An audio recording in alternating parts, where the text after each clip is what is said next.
Hello and welcome to my channel. पिछली videos में हमने डिस्कस कर लिया है क्लास 10th ट्रिग्नोमेट्री के लिए एक्सरसाइज फर्स्ट जो है 8.1 एक्सरसाइज, उसको हमने सॉल्व किया है। उसमें क्वेश्चन नंबर 1 हमने सॉल्व कर लिया और क्वेश्चन नंबर 2 को भी मैंने करके वीडियो अपलोड कर दिया, आप उसको भी देख लीजिए। आज हम डिस्कस करेंगे क्वेश्चन नंबर 3 को। तो चलिए क्वेश्चन नंबर 3 क्या है उसके बारे में हम डिस्कस करते हैं आज।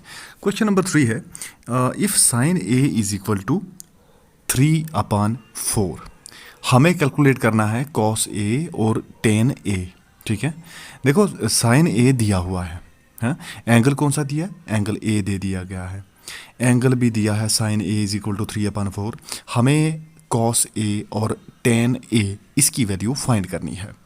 हमें पता है ना, देखो साइन ए दिया हुआ है। अगर मान लो कि ये मैं ट्राइंगल बनाता हूँ, ठीक है, पहले थोड़ा सा कंसेप्ट ले लीजिए, बाकी मैंने सॉल्व करके रखा हुआ, आप उससे वहाँ से मैं आपको समझा दूंगा। ठीक है, तो चलिए ये ट्राइंगल आ गई हमारे पास, तो इसको हम नाम देते हैं। चलिए ये है ए, यहाँ पे हम बी नाम दे देते हैं इसको, और यहाँ पे सी।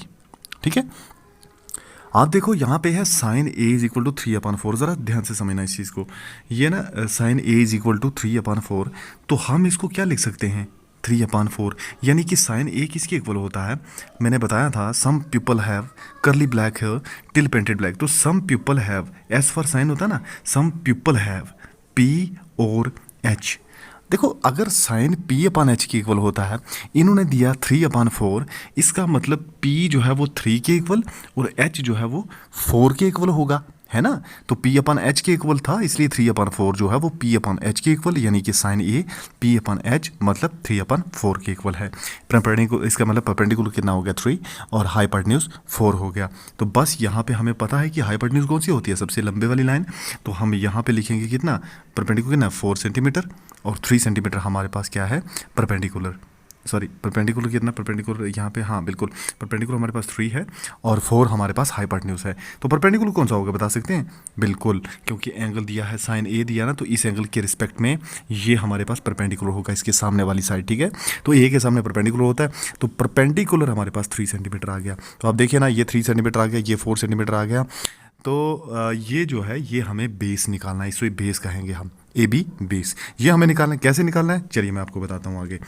ये जो मैंने सॉल्व करके रखा हुआ, मैं आपको वहाँ से ही समझा देता हूँ अच्छे से। तो चलिए क्वेश्चन नंबर 3 ये हमने डिस्कस कर लिया ऑलरेडी, और ये क्वेश्चन नंबर 2 था। अब क्वेश्चन, ये वीडियोस मैंने अपलोड की हुई हैं। अब आता है क्वेश्चन नंबर 3। तो यहाँ देखिए मैंने ये सब सॉल्व करके रखा है। अभी फ़िलहाल के लिए यहाँ पे मेरे पास ये नहीं निकला हुआ था, नहीं था। कैसे निकाला सब बताता हूँ। देखो यहाँ पे ये हाइपोटेन्यूज है, ये हमारे पास परपेंडिकुलर है, ये हमारे पास बेस है। क्यों परपेंडिकुलर है भाई? ये परपेंडिकुलर इसलिए क्योंकि एंगल ए इधर है ना, तो ए के अपोजिट यानी कि सामने वाली साइड को क्या बोलेंगे हम? परपेंडिकुलर। ऐसा क्यों? क्योंकि साइन ए दिया हुआ है ना, वैल्यू साइन ए की दी थी, इसलिए ये परपेंडिकुलर होगा इसके सामने वाला। साइन ए दिया ना, साइन ए दिया 3/4 जो कि P/H के इक्वल होता है, मैंने पहले बता दिया। तो 3/4 P/H के इक्वल है, इसका मतलब P कितना? 3, H कितना है? 4 है। तो P3H4 ये मैंने लिख दिया, लेकिन तीसरी वैल्यू कहाँ से आई? बेस कहाँ से आएगी? यहाँ बताता हूँ। देखो यहाँ पे हमने ट्रिग्नोमेट्री में जो पाइथागोरस थ्योरम होती है उसका यूज़ किया। पाइथागोरस थ्योरम में क्या होता है? 2 साइडें दी हों, तीसरी निकल जाती है राइट ट्रायंगल में, है ना।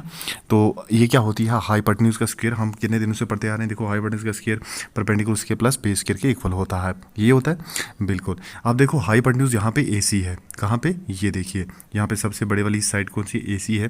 तो AC का square is equal to BC का स्क्वायर। अब देखो परपेंडिकुलर जो है BC है, और AB जो है वो बेस है। ठीक है, परपेंडिकुलर और बेस। परपेंडिकुलर ये रहा आपका, ये वाला, और बेस आपका ये रहा।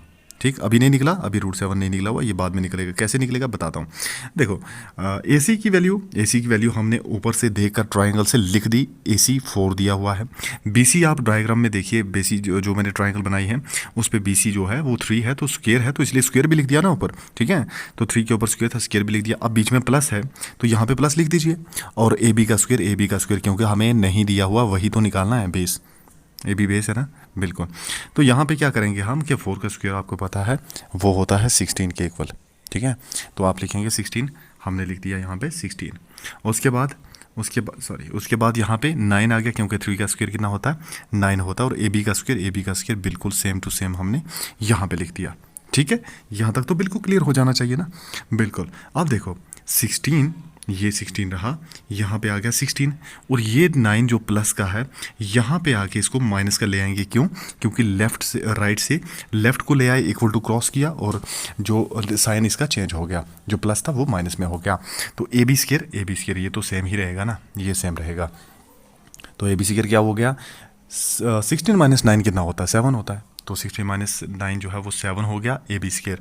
अब ए बी स्क्वायर लेफ्ट से राइट ले आओ, राइट से लेफ्ट ले जाओ, जो नंबर थे नंबर 7 लेफ्ट से राइट ले गए, और ए बी स्क्वायर राइट से लेफ्ट ले आए। तो ए बी स्क्वायर कितना हुआ? 7 हो गया। लेकिन हमें तो ए बी चाहिए, हमें ए बी स्क्वायर थोड़ी चाहिए, हमें ए बी चाहिए। तो ए बी क्या हो जाएगा? स्क्वायर जाके लेफ्ट से राइट बन जाएगा रूट, तो A B is equal to √7 हो गया। इतना क्लियर हुआ? तो इस तरह से हमने यहाँ पे ए बी की वैल्यू √7 लिखी थी यहाँ पे। ये देख पा रहे हैं आप? बिल्कुल, ये इसीलिए ये वाली जो साइड है, ये वाली साइड √7 आई है इसीलिए। ओके, तो चलिए आगे मैं आपको बताता हूँ। यहाँ पे तो ए बी की वैल्यू आ गई, लेकिन हमें पूछा क्या था क्वेश्चन में? देखिए ज़रा, देखिए क्वेश्चन में क्या पूछा था। क्वेश्चन में हमें पूछा था, क्वेश्चन नंबर 3 में, कि कैलकुलेट करें cos A और tan A की वैल्यू। तो हमें पता है cos A किसके इक्वल होता है। अच्छा देखो जी, हमने किया हुआ साइन जो है वो होता है P/H, परपेंडिकुलर अपॉन हाइपोटेन्यूज। जो cos होता है वो होता है, हमने पढ़ा ना कि देखो, सम people have curly black hair till painted black. तो मतलब जो होता है ये साइन वो होता है P/H, कॉस होता है B/H, और टेन किसकी इक्वल होता है? P/B। तो यहाँ से वैल्यू लेते हुए हम क्या कर सकते हैं कि हम टेन साइन ए और सॉरी ये कौन सी वैल्यू है यहाँ? बिल्कुल, हमें निकालना है cos A और tan A की वैल्यू हम निकाल सकते हैं, तो वही हम निकालने जा रहे हैं। देखो सबसे पहले निकालेंगे tan A और cos A की वैल्यू। ये एक मिनट, यहाँ पे मैं आपको बताता हूँ, ये क्वेश्चन नंबर 2 है। क्वेश्चन नंबर 3 में जो लास्ट हमें वैल्यू निकालनी है वो कौन सी है? ये रहा क्वेश्चन नंबर 3। और लास्ट पे जब √7 हमारे पास ए बी आ गया, तो यहाँ पे हमें क्या करना है? cos A निकालना है। cos होता है B/H, है ना? cos B/H होता है ना, करली ब्लैक हेयर, याद नहीं है? B/H। तो B बेस कितना आ गया? बेस हमारे पास आ गया √7, तो √7 आ गया। हाइपोटेन्यूज हमारे पास फॉलो ऑलरेडी दिया हुआ था। याद रखिए, जो हाइपोटेन्यूज है ये सबसे बड़ी साइड होती है, इसलिए 4 तो √7 से बड़ा है ना। बिल्कुल, √9 जो है वो 3 के इक्वल होता है, तो √7 तो ऑब्वियसली बात है कि उससे कम ही होगा। तो ये हो गया। अब देखिए, ये जो tan A है, tan किसके इक्वल होता है? टिल पेंटेड ब्लैक, याद आ रहा है? Painted black P/B। तो tan is equal to perpendicular upon base, तो परपेंडिकुलर रहा 3, और बेस हमने अभी निकाल के दिया √7, तो दोनों की वैल्यू निकल गई।